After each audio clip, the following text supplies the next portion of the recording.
Roriz Mendes, o que é para si uma boa conversa? Uma boa conversa é uma conversa sem tema.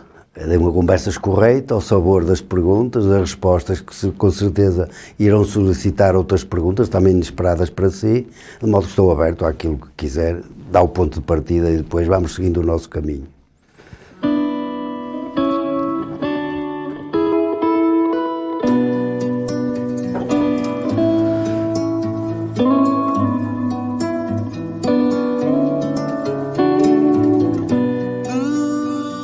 Manuel Gerardo Roriz Ferreira Mendes, 68 anos, empresário, é juiz da Irmandade de Nossa Senhora do Carmo da Penha.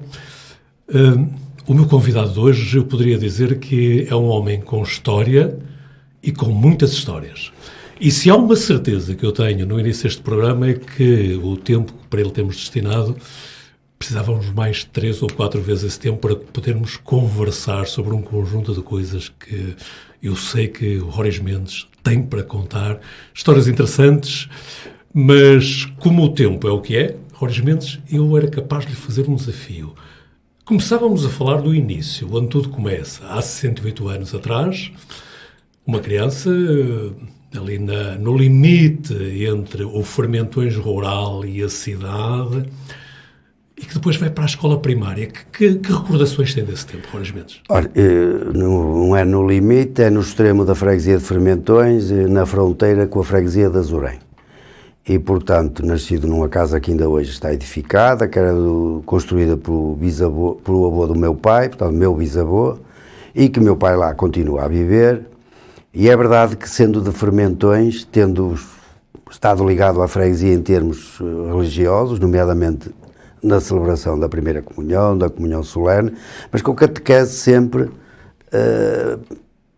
perto da capelinha da Senhora de Conceição, que também está no extremo, mas que é de Azurém, na freguesia de Azurém, porque frequentei a escola pré-primária do padre José Ribeiro, no bairro de Pimenta Machado. Como diz, escola primária na escola de Santa Luzia, na altura que ainda hoje se diz uma universidade. Sim, muitas vezes em Guimarães se diz a Universidade a Universidade de Santa Luzia. É preciso lembrar que toda a gente das outras escolas, ali por junho, iam à escola de Santa Luzia fazer o exame da terceira e da quarta classe. Eu lá fui também. Pronto. E, portanto, daí fui para a escola Francisco Lolanda e, aos 16 anos, iniciei o meu percurso profissional. Mas deixe-me voltar atrás um bocadinho ainda ao tempo da escola primária. Às vezes é um lugar comum nós falarmos na influência que o professor ou a professora da escola primária teve sobre nós, sobre algumas das opções que viemos a ter no futuro. Também aconteceu isso consigo? Teve algum professor que o tivesse marcado? Sim, olha, o meu primeiro professor em Santa Luzia foi o Dr. Sepúlveda, que era o diretor da escola, para melhor identificar, é a boa da Dalila Sepúlveda, engenheira da secção de ambiente da Câmara Municipal de Guimarães. Um homem muito rígido, muito rigoroso, mas com pouco tempo para os alunos pelo facto de ser diretor. Mas é verdade que, enfim, era uma diversão, jogava-se a bola no recreio da escola, tínhamos uma tarefa que às vezes que era aqui comer a sopa e a sémia, e tínhamos de tomar o óleo de fígado de bacalhau, portanto uma disciplina assim um bocado àquela época. Do Dr. Sepúlveda, em termos de ensino, não tenho grande registro, mas depois encontrei, já na terceira e quarta classe, o professor Campos. Esse sim já é um homem metódico, um homem com método e com disponibilidade para os alunos. O professor Campos é um professor que marca várias gerações de alunos. Sim. Muita gente fala dele. Muita gente. Ele faleceu não vai há muitos anos, talvez uma dezena de anos, pouco mais do que isso. E, portanto, foi aquele professor que eu me lembro mais que, em termos de ensino, mais contribuiu para a competência até à quarta classe. E depois é verdade que na escola Francisco Lolanda é um salto muito diferente. Na altura era ciclo preparatório e o curso secundário. Normalmente, como toda a gente sabe, a escola era técnica e onde se formava gente com cursos técnicos que muito sucesso tiveram no desenvolvimento da nossa comunidade e do país. Saíam de lá guarda-livros, saíam de lá engenheiros eletrotécnicos, saíam de lá serralheiros, saíam de lá engenheiros têxteis, depois debochadores. E, infelizmente, esse ensino hoje não existe. Portanto, eu muito cedo, aos 16 anos, tinha uma família numerosa, como sabem, já com mais 8 irmãos, e nunca chumbei, era assim espertinho, cumpria bem o meu dever, era se calhar o mais pequenino da turma, porque todos os outros eram muito mais altos que eu, tive que ir trabalhar, apesar do bom aproveitamento, porque efetivamente o meu pai, sendo eu o mais velho, dizia assim, opá, tu és esperto, mas tens que ir trabalhar, que eu não sei se vou poder dar a ti, que depois posso dar aos outros. Todos tinham de contribuir para a economia doméstica. Claro, e fui com todo o entusiasmo, abracei uma profissão, tendo o curso para ser guarda-livros, dediquei-me ao arquivo básico, aos selos do correio. Mas era assim que todos começávamos na altura? Claro, eu só tive uma vantagem, se calhar, no começo, é que fui trabalhar para uma empresa muito grande, de uma dimensão bastante grande, que era o Herculano e Pimenta, que eu tenho que falar sempre disso, porque encontrei lá um grande mestre. E isto marca-nos no caminho. Nós não temos só os pais biológicos ou a família biológica, temos a família do nosso caminho. E é verdade que o Sr. Herculano, dono do Hotel de Guimarães, já falecido há bem pouco tempo, foi o primeiro grande mestre que me marcou. Para a vida, se quiser. Roriz Mendes, eu propunha-lhe que voltássemos ainda atrás um pouquinho para falar num outro aspecto. Há uns tempos, o jornal O Minho publicou uma entrevista com o Roriz Mendes, conduzida pelo Rui Dias. A determinada altura, apesar do problema do Covid, a propósito do problema do Covid que teve, o Roriz Mendes dizia que lá numa determinada altura sabia que tinha uma estrelinha lá em cima a cuidar de si. O Roriz Mendes perde a mãe muito cedo. Sim, eu perdi a mãe com 13 anos. E eu e mais 6 irmãos. Portanto, meu pai enviuvou aos 34 anos, com 7 filhos. E, portanto, a minha mãe jovem, 33 anos, já com 7 filhos, partiu.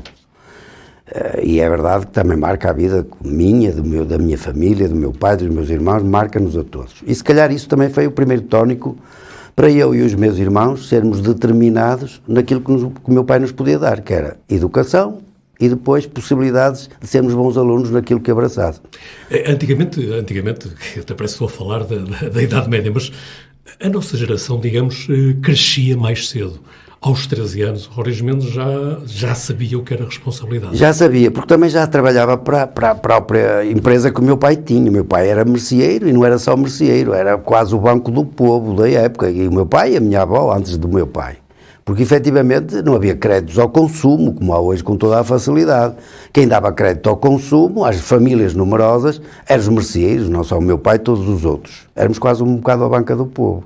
Havia livro, não era? Era, e portanto eu já estava habituado a arrumar armazéns, a arrumar mercadorias, a ir receber quem se atrasava a pagar.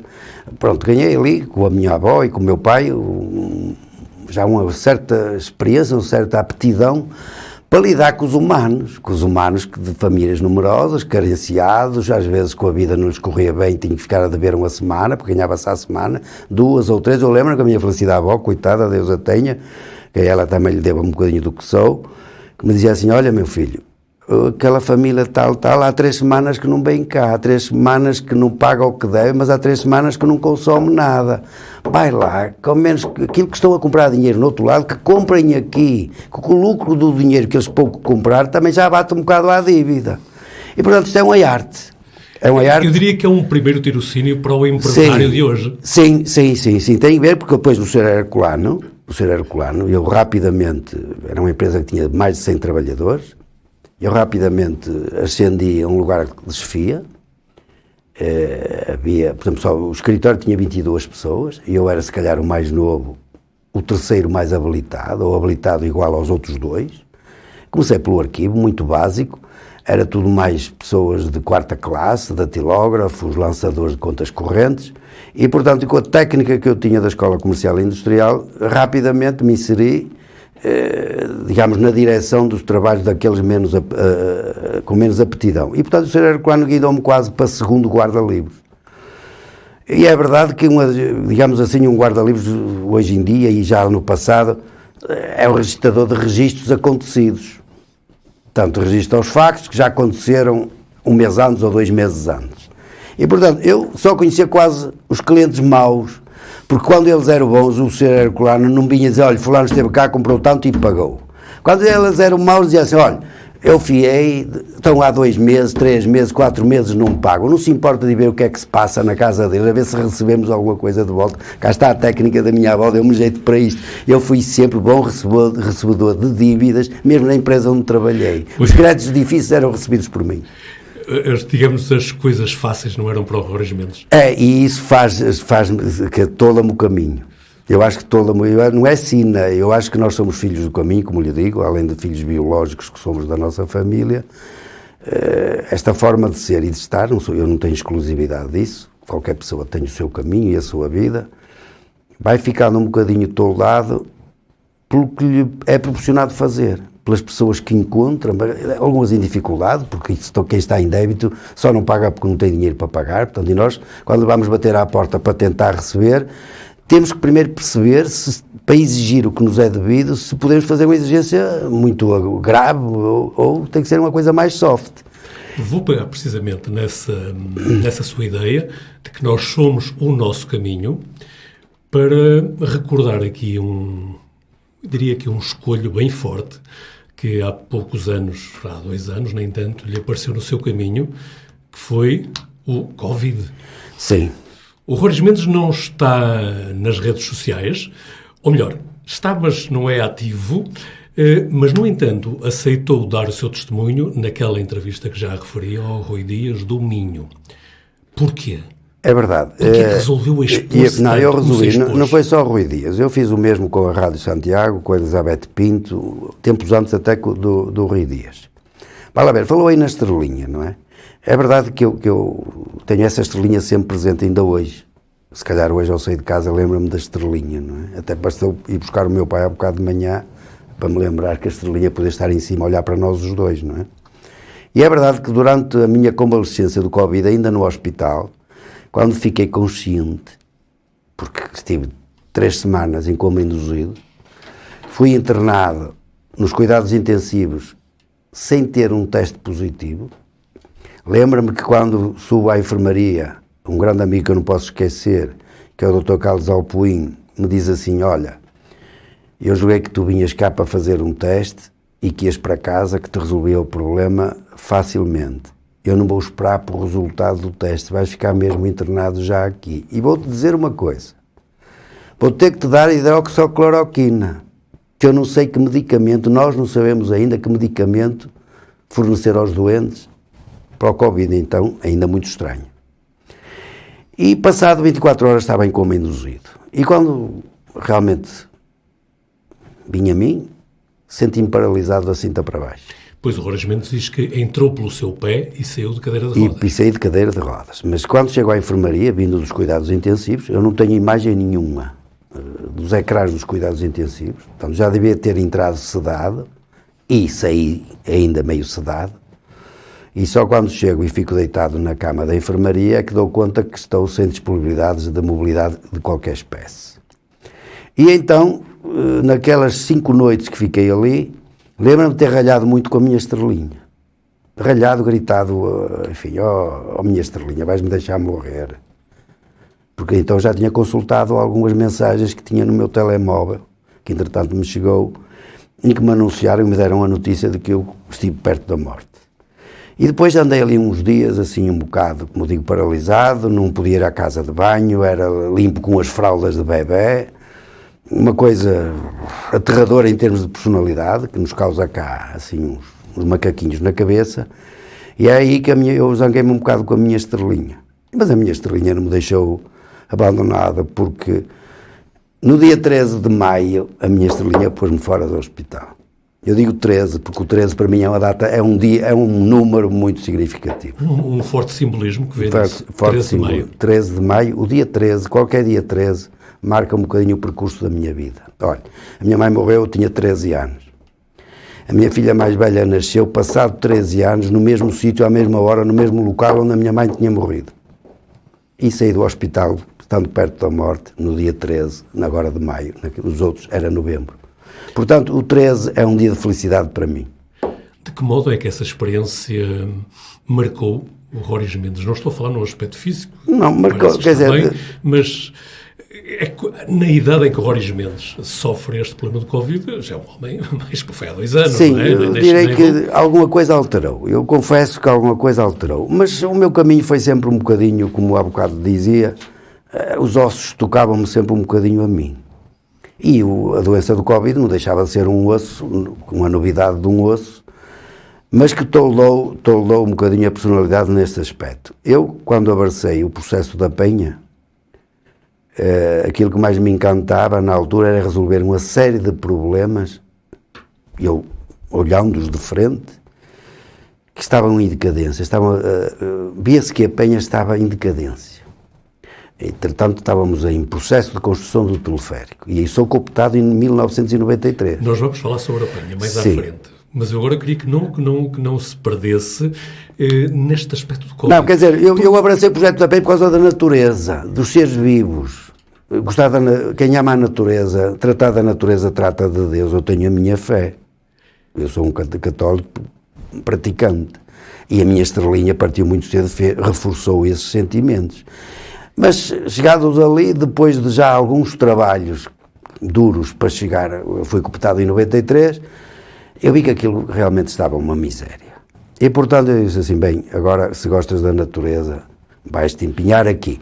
E depois do Covid passei a gostar mais da natureza, se quiser. Dos animais, não sou capaz de matar uma abelha, uma formiga, e antes, se calhar, matava-as todas. Mas, no entanto, Roriz Mendes, eu estou a referir mais ao trabalho do Rui Dias, porque foi dos trabalhos que li e que apreciei sobremaneira. A determinada altura, o Roriz Mendes conta-lhe um episódio que vai-me permitir o abuso da minha parte, que eu digo que é um bocado revelador também daquilo que é o Roriz Mendes. E vai-me permitir que eu leia, que eu cite textualmente aquilo que o Roriz Mendes diz nessa entrevista. Acordei sozinho, estendido numa cama, todo entubado. Arranquei logo aquilo tudo. Posso até ter prejudicado a minha recuperação, mas estava sozinho. Ou seja, o Roriz Mendes, aquele Roriz Mendes que quando sente que tem de ser... Sim, vai lá ver uma coisa. Eu quando sinto que alguém precisa, ou que sou necessário, ou que sou útil em algum sítio, é verdade que quem sofre mais é a minha família, aquela que me é mais próxima, porque fica sem mim. Fica mesmo sem mim até eu ter o assunto resolvido. Mas eu diria que nessa altura, quando o Roriz Mendes acorda e tira os tubos, apesar de ter consciência de que já estava a fazer mal, já estava curado. Já era o Roriz Mendes outra vez. Eu não tinha notícia do que me tinha acontecido. Aquilo, digamos, é uma situação de recobro. É passar dos cuidados intensivos, há uma sala onde a gente fica no recobro para passar para a enfermaria. Acorda-se sozinho, todo entubado. Você não sabe o que lhe aconteceu para trás, só tem a imagem de que entrou no hospital. Isto não é meu. Tive que o zancar dali para fora. Claro que levei os sermões dos assistentes, dos enfermeiros. O senhor podia ter morrido. O senhor não sabe o que fez. Nós lutámos tanto por si e o senhor agora ia estragar tudo. Olha que o senhor teve para ir para o São João, para a ECMO, e eles não o aceitaram. E o senhor de repente alaga isto tudo. Só não tem nada que lhe fazer. Vocês estão aqui para me salvar a vida. Já aconteceu. O problema é vosso, agora não é meu. Portanto, às vezes o passado interessa para refletir sobre ele. Ali é uma atitude instantânea, inconsciente. Pronto, eu não gosto de estar sozinho. E ainda hoje não gosto de estar sozinho. Eu, se acordar às 5 da manhã, vou ver um filme ou vou ler um livro. Não consigo estar sozinho. Eu gosto de estar em si. Olha, não consigo estar numa piscina sozinho. Estou aqui porque estou neste gabinete com vocês os dois. Se estivesse sozinho já estava lá fora. Eu sou um pássaro fora da gaiola. Na gaiola não gosto. Roriz Mendes, um outro aspecto da sua vida que presumo que nos últimos anos tem estado assim, digamos, em banho-maria, tem a ver com a sua participação partidária. O Roriz Mendes adere ao PPD, era assim que se dizia na altura, logo nos primeiros anos, no pós-25 de Abril, não é? Porquê o PPD? Sá Carneiro. Por Sá Carneiro? Por Sá Carneiro. Eu fui do esquadrão do Salgueiro Maia, no 25 de Abril, até o verão de 75. Pois, o 25 de Abril apanhou no serviço militar, não é? No serviço militar. Eu fui para a tropa em janeiro de 74, estava no 16 de março nas Caldas, naquela intentona, que não teve resultado. No princípio de Abril fui para Santarém, no 25 de Abril sou acordado às 11 da noite para participar no que estava então em curso. E era do esquadrão do capitão Salgueiro Maia. E aí permaneci mais um ano e tal. E, portanto, digamos que isso também forma-nos o ser para a vida. Eu integrei o pelotão do Copcon. Eu fiz muitas sessões de esclarecimento, naquelas chamadas jornadas, do MFA Povo, de esclarecimento das populações do Ribatejo. Se calhar veio aí uma veia política.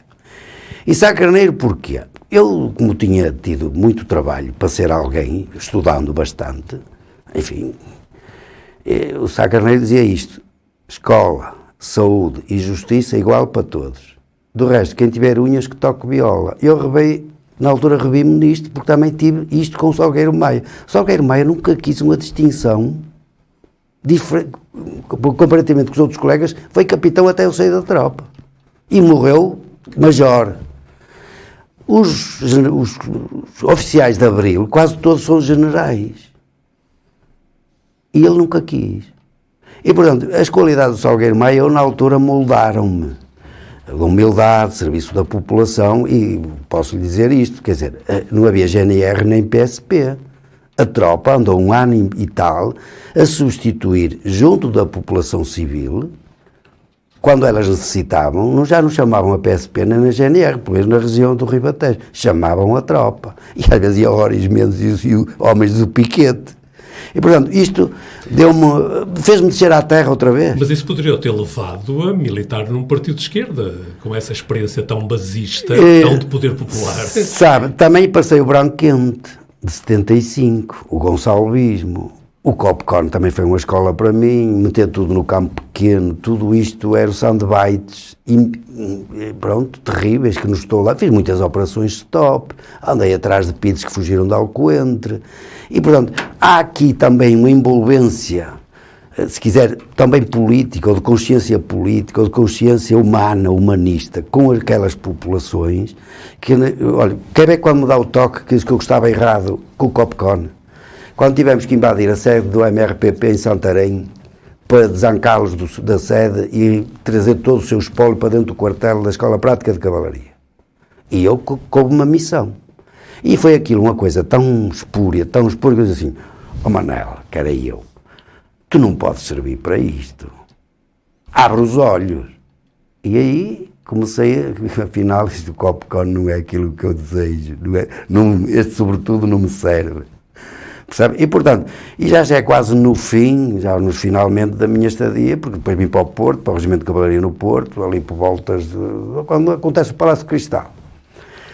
E, portanto, terminei a tropa em dezembro de 75 no Cavalaria no Porto. No tempo de Pires Veloso, não é? Do Pires Veloso. Portanto, apanhei o 25 de novembro com o Pires Veloso no quartel-general no Porto. Se chamava na altura. Ora, com aquela celebre macacada em Cortegaça, não é? Sabe disso. Portanto, estava informado, se vocês é boa história. E eu, por acaso, esses momentos são marcantes. Eu uma vez tive o Jaime Neves na escotilha do meu carro de combate. E o Salgueiro Maia diz-me assim: olha, vais para o campo, levas o Jaime Neves vem nos visitar e vais metê-lo na escotilha. Quando estiver nas balas, dá-lhe ali 2 abanões, que ele lá em cima vai tremer por todo o lado. Um carro de combate são 44 toneladas de ferro, que bombeavam numa crista de uma elevação, portanto punhas o carro a meio, a frente para a frente e a traseira para trás. E ele era assim: ó militar, ou sais daí, ou então vais-te a ver comigo. Pronto, e o Jaime Neves é o antídoto do Copcon. Vê como até o próprio Salgueiro Maia já abandonava o Copcon, ainda eu estava ao serviço dele. Portanto, isto foi uma evolução muito rápida, era tudo muito repentino. Dizia-se que o boato era uma arma poderosíssima e muito perigosa. E é verdade que era uma botaria quase toda. Era um dos slogans da época. O que estava escrito nas paredes do quartel a determinada altura era: o boato fere como uma lâmina. E não há nada mais apropriado. Ainda hoje o boato é uma coisa terrível. Hoje tem um nome mais sofisticado, são as fake news. Sim, está bem, em termos digitais. Não deixa de ser a mesma. É verdade. Jorge Mendes, no entanto, voltamos a Guimarães, voltamos ao PPD de Guimarães. O Roriz inscreve-se no PPD de Guimarães, vai fazendo a sua vida, pronto, mas é depois ali pelos anos 90 que se começa... Pronto, há um grande interregno, eu era jovem, entretanto casei, enfim... Constituí matrimónio em 1976, uma coisa até muito imprevista. A minha primeira filha nasce em 1979, portanto tinha que criar as filhas. Felizmente, atrás de um grande homem acabei uma grande mulher. Deixa-me dizer que tudo o que eu sou devo à minha mulher, porque praticamente ela criou as filhas sozinha. Porque eu fui muito mais sempre para fora e ela muito mais para dentro. E portanto não tinha, a política também era uma coisa que não me atraía. Embora eu fosse filiado no PSD, nunca tive frequência política na sede do PSD. Fui cooptado mais tarde, em 89, depois se quiser falar disso, para o teleférico, para construir o teleférico. E apareço no PPD, em termos políticos locais, em 1997, se lembra, na altura, o ex-presidente de Vitória, Pimenta Machado, tinha já, enfim, estava com os seus problemas à frente do Vitória, mas era candidato a candidato do PSD, do CDS. Sim, falava-se. Falava-se, era candidato a candidato. Claro.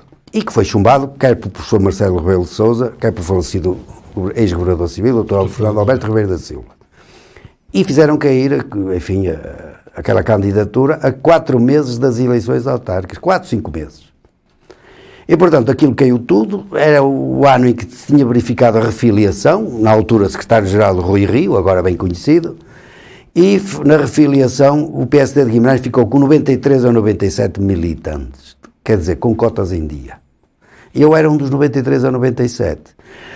As pessoas que estavam à frente do PPD-PSD nessa ocasião não me conheciam, mas havia alguém que me conhecia e, quanto mais, havia um certo brilho de ter construído o teleférico. Ali um indivíduo anónimo, que por acaso até está aqui nos cadernos da militância, talvez ele sirva para recompor uma nova comissão política e recompor uma candidatura à Câmara. 4, 5 meses não foi mais. E esse desafio foi-me lançado. Eu, na primeira oportunidade, recusei-o, até porque dizia quem devia ir era quem chumbou a candidatura do Pimenta Machado. Mas na segunda fase, passado 24 horas, aparece-me o Dr. Alves Pinto e que me convence para uma derrota colossal. Eu sei que vou perder, são palavras dele, eu sei que vou perder e vou perder por muitos. Mas Guimarães, o PS não pode concorrer sozinho. Eu não consigo fazer uma comissão política que ponha uma candidatura autárquica em pé para concorrer nas próximas eleições. Estamos a 4, 5 meses. E até me disse, eu não sou militante, o senhor é. O senhor vai ajudar a fazer uma comissão política porque eu quero que o senhor vá comigo para a Câmara. Bom, E foi eleito vereador. E fui eleito vereador, em 97. E, portanto, o desafio foi estimulante. E já vamos falar num outro aspecto aí enquanto vereador, mas eu gostava de voltar a lembrar, por exemplo, foi líder da bancada também parlamentar. Mais tarde, no segundo 2001, mandato, não é? 2001. Em 2001. Nesse ano também apoia Ferreira do Amaral à presidência da República. Sim. Contra Jorge Sampaio, quando o segundo mandato de Ferreira do Amaral. Em 97 lança-se-me este desafio, depois de eu ter tido um grande desafio no que foi a construção do teleférico, e depois já lá vamos, se quiser, e eu disse assim, eu vou fazer o que eu sei fazer, é analisar a gestão da Câmara. E é verdade, como disse aí, que aquilo resultou, ao fim de 2 meses, em processos contra mim e contra os meus colegas vereadores. Uma das primeiras coisas foi eu ir ver o que se passava com a comunicação social. Eu disse, há um despacho do Presidente da Câmara para proibir os senhores vereadores da oposição de receberem informações diretamente nos gabinetes dos serviços administrativos, só por requerimento, dirigido ao Presidente e depois dele autorizar. E eu pedi o requerimento para eu poder saber o que é que estava no despacho e disseram-me assim, tem que pedir por requerimento a cópia do despacho, senão não lhe dou. Os papéis para mim falam. Leva o mandato até ao fim, até 2001. Até ao fim. Eu não sou de demissões. Eu posso não renovar o mandato, o contrato, mas normalmente eu não sou de demissões. E levo com algum sacrifício e com algumas limitações que o poder nos impôs, mas acho que contribuí para o melhoramento dos serviços municipais. Olha, eu vou dar um exemplo. A Câmara não tinha um registro das verbas que iam para as freguesias. Fazia as deliberações, uma reunião após outra reunião, 4 anos de reuniões, ou 3 anos de reuniões, ia-se saber quanto é que foi para as freguesias do PS, para as freguesias do PSD, e os serviços não tinham registro. As deliberações não eram contabilizadas, entre aspas. Então eu comecei a fazer, logo me apercebi que podia ter aqui assunto, uma conta corrente minha em casa, das verbas votadas para cada freguesia. E um dia interpelei o Presidente da Câmara e disse assim, afinal o senhor não é o Presidente de todos os bimaranenses. O senhor é mais do PS, um bocadinho do PSD e quase nada da CDU. E ele ficou pasmado, como é que eu cheguei àquela conclusão? Ele disse, olha, eu fiz a conta corrente das deliberações que nós tomámos para as freguesias. O senhor é 85% para o PS, 10% para o PSD e 5% para a CDU. Quem votou PSD e CDU não tem culpa de que o município seja sectário. E há bocado falava-lhe que nós, para fazer política, é essencial ter comunicação social. É quase o eco das nossas dissertações das reuniões de Câmara, que são públicas, acompanhadas pela comunicação social, e se a comunicação social não estiver presente ou não escrever, nós podemos vencer todas as reuniões dentro daquelas 4 paredes. Não tem eco, não valeu de nada. A política dos vereadores da oposição, esta ou outra qualquer, não é... Nós não somos polícias. Nós não investigamos nada. Nós analisamos processos e sobre eles pronunciamos-nos. As polícias, o Ministério Público, que lê jornais, que vê televisões, que ouve rádios, se não fizer nada, não está a exercer bem a sua função. Mas o Presidente da Câmara também não. E, portanto, esta forma de abordagem da documentação, quando ela nos é e nos levanta suspeitas, ou nos dá informações que a coisa não está rigorosa, nós devemos denunciá-la. Os políticos só servem para denunciar. Às autoridades cabe outro papel. E ao Presidente da Câmara também. Mas, entretanto, como eu dizia, digamos, a sua atividade partidária deixa de ter a visibilidade que tinha nesses anos, porque parece que, entretanto, há outros desafios. Sim, vai lá ver, não é só o desafio no qual está ainda hoje muito ativo. Eu refiro-me à Irmandade de Nossa Senhora do Carmo da Penha, como falei no início, é juiz. Vai-me permitir que eu traga aqui a recordar um artigo de opinião que publicou no jornal Mais Guimarães, em 12 de abril de 2016, que tem um título que eu acho que é extremamente sugestivo da forma como o Róris Mendes entende as suas funções. O Róris Mendes diz, e este é o título: Estar juiz-presidente da Irmandade da Penha. Ou seja, nestas funções, o Róris Mendes não é juiz, está juiz. É como estive vereador e como estive líder parlamentar. E como estive secretário da Casa do Povo de Fermentões. E como estou empresário. E como estive empregado ao Herculano e Pimenta. E como estou hoje aqui. Nós estamos. O Róris Mendes é isso tudo, mas as instituições, sejam partidárias ou não partidárias, não são de quem as dirige. Nós somos transitórios. As instituições emprestam-nos o seu prestígio para nós as dirigirmos. E se as dirigirmos bem, também nos prestigiamos com elas. Se as dirigirmos mal, levamos a instituição ao fundo e desprestigiamos-nos a nós também. Portanto, é verdade que eu também aqui tenho, se quiser, tenho aqui um exemplo que lhe posso... Eu gosto de falar de pessoas. Aqui também tive assim um professor no meu caminho, chamado Joaquim Cosme, se quiser. Mas o Róris Mendes chega à Irmandade... Em 93. E só sou o juiz... Vindo de um outro, digamos, de uma outra tarefa. Do Teleférico da Penha. Que já falou aqui ao de Leve. Já falei aqui ao de Leve, que essa é a tarefa, sim, que eu acho que me deu mais prazer até os dias de hoje. Porquê? Por ter sido difícil? Porque, olha, o que é difícil é o que é apetecível. Sabe? O que é difícil, e chegando ao fim, é que nos dá, desculpa a expressão, gozo de ter sido difícil e termos concretizado. É isso, deu-me um grande gozo. Agora, os problemas foram mais que muitos. Mas mais que muitos, não é possível contá-las em 3 ou 4 entrevistas aqui consigo. Não é possível.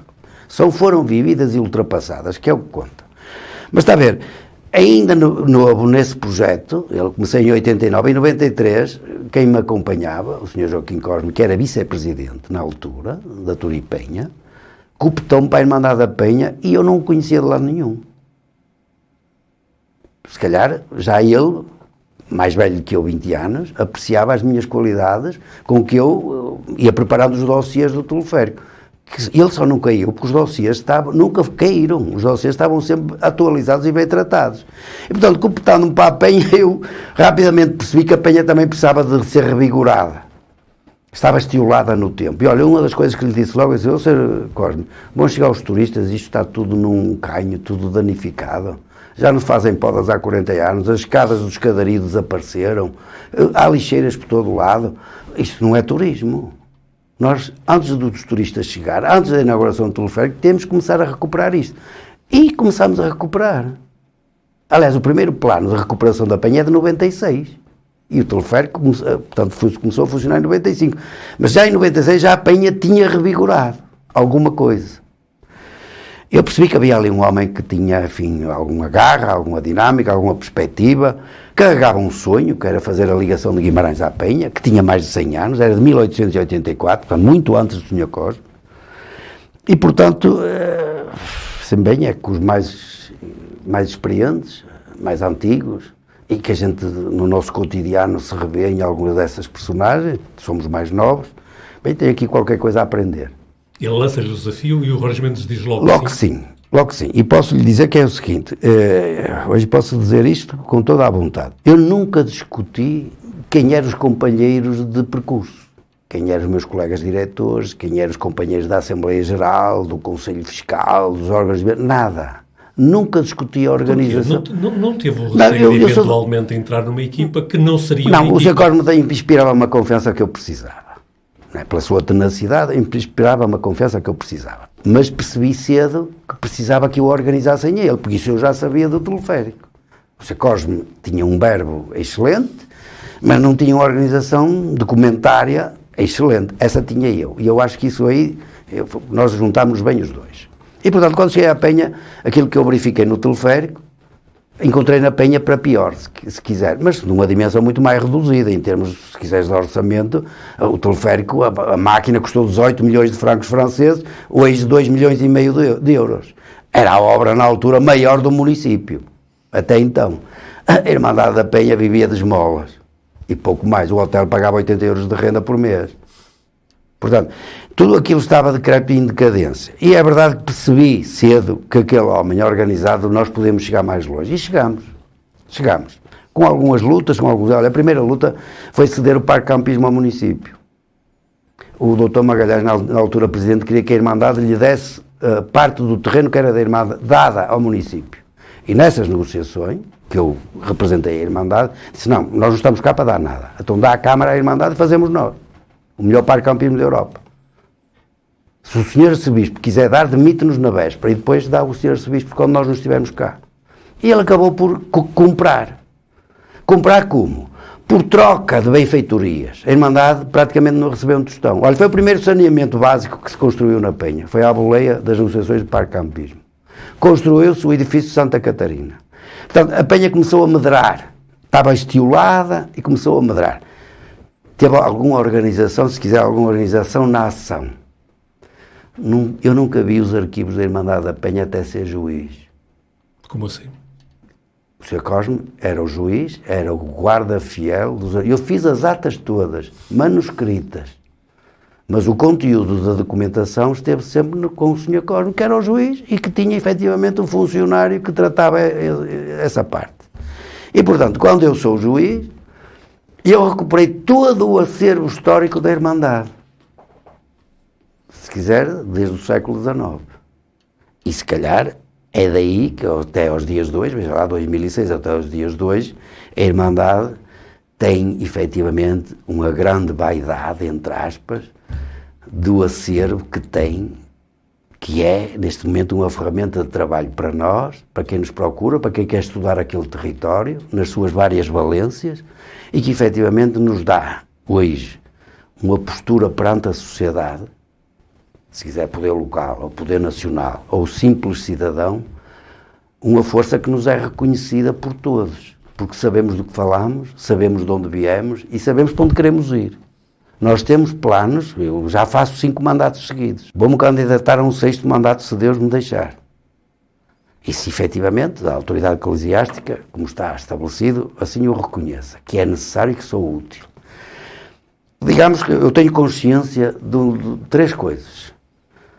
De quando cheguei à Penha do Sr. Cosme sozinho, de quando fui juiz da Penha do Sr. Cosme com o Sr. Roriz, que sou eu, e da Penha quando o Sr. Cosme deixou a Penha e agora com o Sr. Roriz sozinho, se quiserem, os meus companheiros. Disse assim, mas fostes tu? Não, é toda uma grande equipa, de uma polivalência que o povo de Guimarães apercebe-se no terreno, mas que se calhar não os conhece, alguns bimaranenses, outros não, que têm uma qualidade técnica que me permite a mim brilhar e a Irmandade da Penha brilhar. Eu tenho aqui 2 papéis, olha, que trouxe comigo. Dos investimentos de 98 a 2005. Quer ver? Olha, vou adiantar uma vera. 750 mil euros. Ainda estou a falar do tempo do Sr. Cosme. De 2007 a 2014, 1 milhão de euros. 2006 eu sou juiz. E tenho projetos, continuo a ter projetos que ainda não executei. Olha, vou falar de projetos que eu quero fazer no próximo mandato. A reconstrução do Grande Hotel da Penha, que tem quase 100 anos e precisa de ser reconstruída. A construção do Centro do Conhecimento Histórico, Cultural e Ambiental da Penha. Temos edifício, temos que arranjar os conteúdos e quem nos ajuda a montar este centro. A classificação da Montanha da Penha como paisagem protegida. Está o estudo preliminar efetuado, iniciativa da Irmandade, o cadastro dos terrenos das encostas da Penha foi ideia nossa, foi concretizado pela Universidade do Minho, com a parceria com o município e permite identificar todos os proprietários desde 2015. Não foi preciso pedrógão.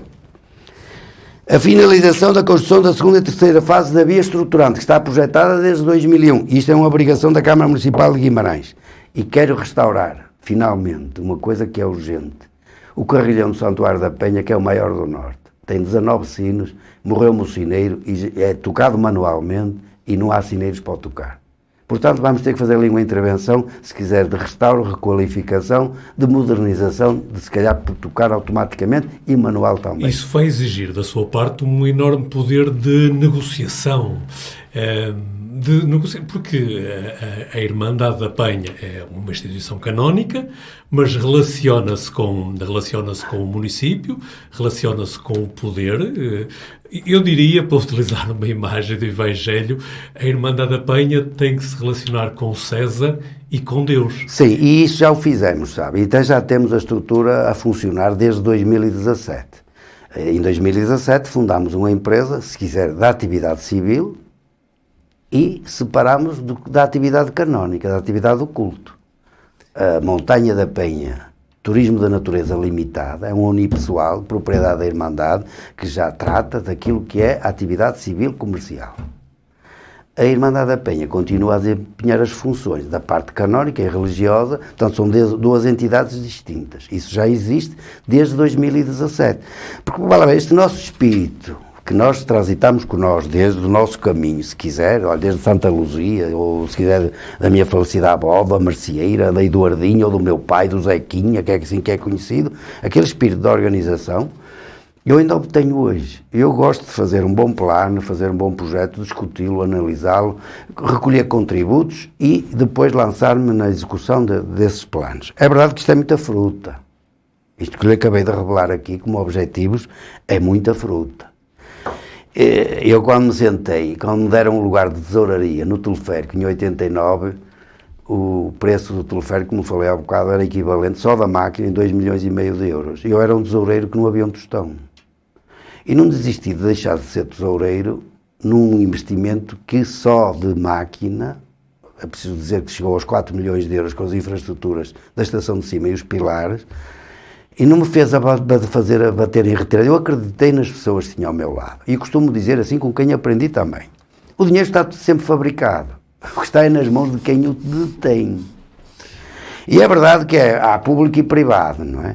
O que é público é de nós todos, entre aspas. Os que estão na gestão do que é público têm que compreender e definir prioridades e o que é que vale a pena investir ou não na parte pública. O que é privado, isso aí tem uma negociação mais aturada, porque efetivamente os privados têm que olhar pela sua vida. E aí eu não estou assustado mais uma vez. Eu estou preocupado é com isto. Mas finalmente, para estes projetos e outros que ainda estão aí em embrião, eu tenho que dizer isto abertamente. Há um título, a Penha aceita todos os títulos. Nós temos muitas reservas sobre aquele território. Rede Ecológica Nacional, Zona Florestal, Zona de Arqueologia Protegida, Imóvel de Interesse Público, portanto o IPAR, todas as reservas. Há um título que nós não aceitamos, que nos foi atribuído pelos técnicos do município de Guimarães. É que a Penha nunca será alta periodicidade de incêndio rural. E isso, à boleia de Pedrógão, daquela desgraça de Pedrógão, que os técnicos do município, se calhar distraidamente, numa lei de 2017, integraram o território da Penha, leia-se o Planalto da Penha, onde está instalada os terrenos da Irmandade, de alta perigosidade de incêndio rural, sendo aquilo um território no PDM classificado de ocupação social urbana, de equipamentos sociais. Esses equipamentos estão lá, restaurantes, hotel, capelas, santuário, que não tem outro nome, temos bairros sociais, lá sabemos que não podemos fazer. Mas este título, enquanto eu for juiz, eu vou lutar para o rejeitar liminarmente. Naquele artigo de opinião que já referi em 2016, a determinada altura, o Roriz Mendes diz que a Penha se deve compreender segundo 2 vetores, e eu vou ler. A religiosidade e o verde são as marcas evidentes e perfeitamente incontornáveis. assim é e assim continuará a ser. É verdade, isso é verdade. Isso é verdade, quer dizer que não renunciamos às nossas raízes. A religiosidade foi que tornou aquele sítio uma paixão dos cidadãos de Guimarães. Ainda não era verde, era só granito. Era só aqueles rochedos, aqueles batólitos, como os técnicos lhe chamam, que atraíram por a sua beleza própria, não é? E que aqueles guimaranenses de 1867, encantados por aquela beleza estranha, não é? Puseram ali a sua paixão da época, com afinco, com a qualidade de vida muito precária. Olha, quero-lhe uma novidade. A primeira portagem, se calhar que o país teve, para aceder a um espaço, se quiser ver, chamado Jardim Suspenso, aconteceu na Montanha da Penha, em 1888. Para aceder ao Jardim Suspenso, leia-se, aquele pátio à beira da Capela de São Cristóvão, pagava-se 1000 reis para entrar. Você já imaginou como é que se chegava lá, naquela época? Se calhar de cavalo ou carros de bois. Tinha que se levar comida, tinha que se levar água, tinha que se ir a pé e depois tinha que se regressar. E o povo aceitava pagar uma portagem para ir àquele sítio, para ir à Gruta da Senhora do Carmo e à Capelinha de São Cristóvão. E desfrutar um bocadinho daquele jardim. Portanto, eu costumo dizer, a Penha também é o berço de Guimarães. E verde depois, porquê? Porque descobriram a água e a Penha daí a mãe da água de Guimarães. E ainda hoje a Penha dá aos depósitos da Bimáguas 90 mil litros por hora. Nós só temos rede pública recentemente, em 2019. Não encontro nada igual à Penha, em termos de natureza, de qualidade de território. Não existe. Numa conversa que tínhamos há dias, as palavras não seriam exatamente estas, mas a ideia era esta. Falando-me sobre a Penha, o Roriz Mendes dizia-me, eu sinto-me bem a trabalhar na Penha, a Penha completa-me. É assim que se sente o Roriz Mendes? É um pouco isso. Este Roriz Mendes que estamos agora a ver aqui, entusiasmado há uns anos, a falar sobre a Penha, a contar coisas da Penha. Sabe que a natureza gratifica-nos. Quando nós, com a idade que entretanto avançou, somos confrontados, até com aquilo que ajudámos a produzir, não é? Que está a ver, 93 para 2023 já são metade da minha vida na Penha. Se somar os teleféricos já é mais de metade. Bom, e a compensação que eu tenho é perceber que à medida que o tempo passa, a qualidade do espaço é cada vez melhor, é cada vez mais atrativa, está sempre limpa. As árvores agora são só autóctones, eliminamos os infestantes, agora até temos rede pública de água, vamos remodelar o hotel, fizemos parques de estacionamento, falta-me a via estruturante, o teleférico também é um polo de atrair turismo para a Penha. Quando ele não está a trabalhar, nota-se a diferença, há menos gente na Penha, menos forasteiros, se quiser. Mas mesmo no aspecto pessoal, Roriz Mendes, o facto de ser juiz da Penha traz-lhe vantagens, por exemplo, de conhecer gente fantástica, como estas fotografias que temos agora. Recorda-se desta vida? O Bispo Ximenes Belo, foi uma das minhas exigências ali em 2001, 2002. Exigência? Como assim? Vale a ver, isto às vezes é uma questão de oportunidade. Nós, quando estamos à frente de uma instituição, temos que gerir às vezes cada momento. Quem é que não ficou com o coração enfim, sentido com as imagens de Dili e com o Ximenes Belo, então bispo, quando Dili é invadida pela Indonésia? Quantas lutas se travaram políticas por esse mundo fora, em Portugal incluído, para que os timorenses tivessem a sua autonomia? Conseguiram, não é? Nós dedicámos um dia a Timor, salvo eu, em 2001, 2002, e mais à frente fiz questão, junto do Sr. Dom Jorge Ortiga, que agora vai sair da Arcebispo de Braga, que naquele ano, salvo erro, 2013 ou 2014, queria Dom Ximenes Belo a presidir a grande peregrinação anual. E o Sr. Dom Jorge não pôs obstáculo nenhum. E, efetivamente, porquê? Porque ele, entretanto, também foi Prémio Nobel da Paz. Nós temos de trazer à Penha as pessoas mais importantes e que nos tocam no coração dos portugueses e dos bimaranenses. Também trouxemos o cardeal Dom Manuel Monteiro de Castro. Olha, agora em setembro quis trazer o arcebispo, o cardeal de Fátima, António Marto. Do António Marto. Que não pôde aceitar o convite 3 dias antes desta cerimónia transmitida em direto pela primeira vez para o mundo, no dia 12 de setembro. A missa da peregrinação, por causa da Covid, não pôde ser nos moldes habituais, mas tivemos 7 horas de emissão em direto a partir da Penha, nunca antes visto, 1 hora da missa, mais quase 7 horas da parte da tarde. Há muita gente que se calhar pode não apreciar aquele tipo de programa, mas convido-vos a ver, ou a rever, a puxar atrás as imagens, a qualidade, a beleza das imagens da Penha de Guimarães que chegaram a Lisboa, ao Brasil. Isso é propaganda turística de um sítio que é belo, que é nosso, e nós temos a obrigação de o divulgar, às vezes tirando, se quiser, do bolso ou da cartola algo que seja diferente e que torne... Olha, por exemplo, você se calhar já reparou que os últimos realizações das exposições dos automóveis clássicos deixaram de se fazer no multiuso e fazem-se na Penha. Reparou a afluência que aquilo tem e a beleza que proporciona, até a exposição dos próprios automóveis, como aquilo se enquadra bem. Eu acho que Guimarães aproveita mal a Penha e os guimaranenses também. Eu convido-vos efetivamente, quando houver visitas guiadas à Penha, inscrevam-se. Eu às vezes digo assim, há 95% de guimaranenses que não conhecem a Penha. E às vezes sou acusado que estou a ser excessivo. Conhecem o sítio. Não conhecem as belezas que o sítio oferece, a história, como chegamos até aqui, quem se aplicou ali, às vezes de uma forma... Olha, por exemplo, o Santuário da Penha foi erigido, levou 17 anos a erguer. 1930 e 1947. Não havia gruas. Havia 2 paus ao alto, penedos partidos no sítio, picados para ser propianho e iriçados com aquele peso todo, 20 metros. E o que é que eles comiam no tempo da Segunda Guerra Mundial? Por exemplo, que estávamos em guerra.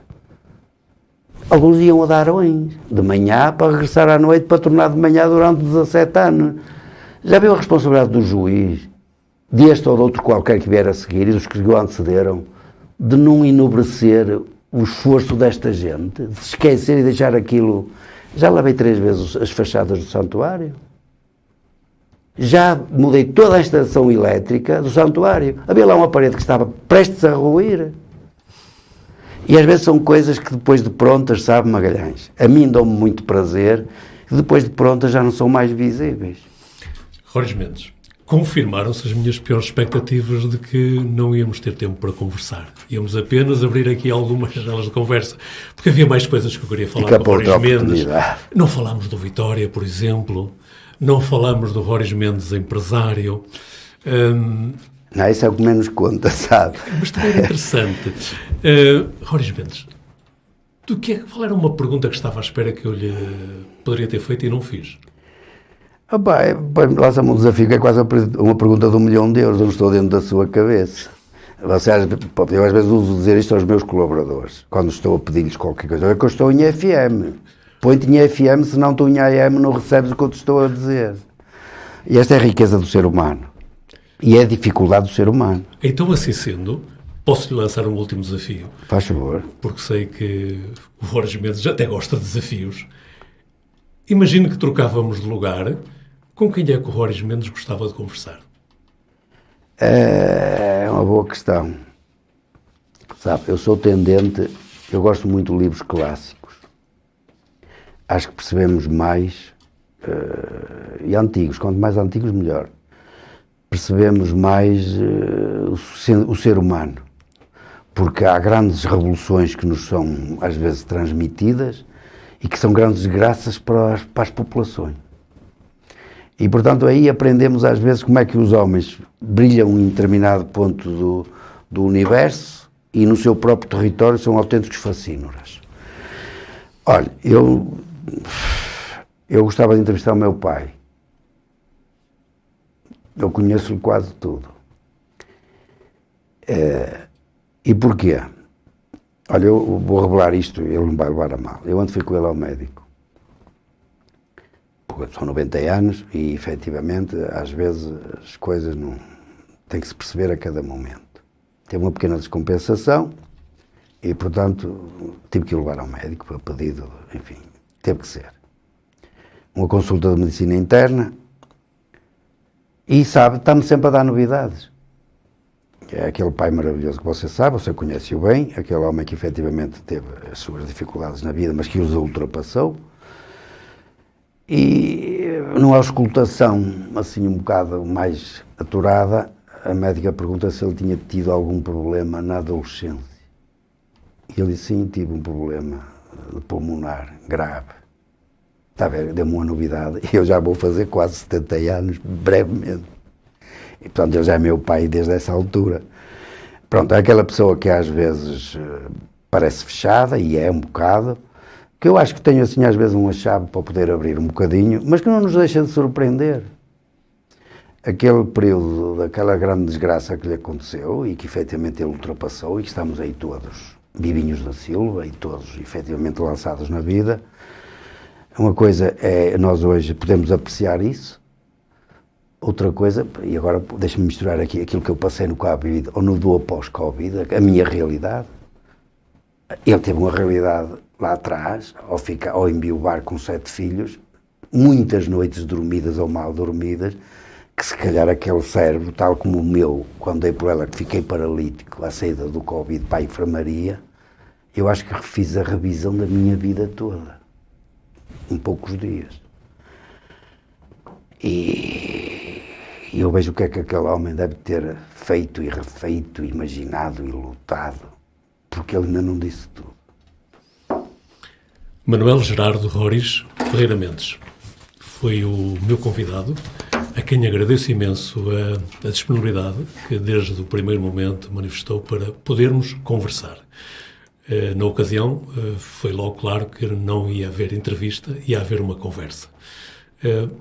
Conversas ficam por aqui. Regressamos um destes dias com quem quiser connosco conversar. Até lá, saibam que as conversas continuam disponíveis nas plataformas digitais do Jornal de Guimarães. Deixe-me só dizer que não lhe pus barreiras nem limites para a conversa que terminamos agora. Nenhumas. Desde o início, fomos os dois muito claros nesse aspecto. Íamos conversar. Jorge Mendes, muito obrigado. Obrigado, eu é que agradeço.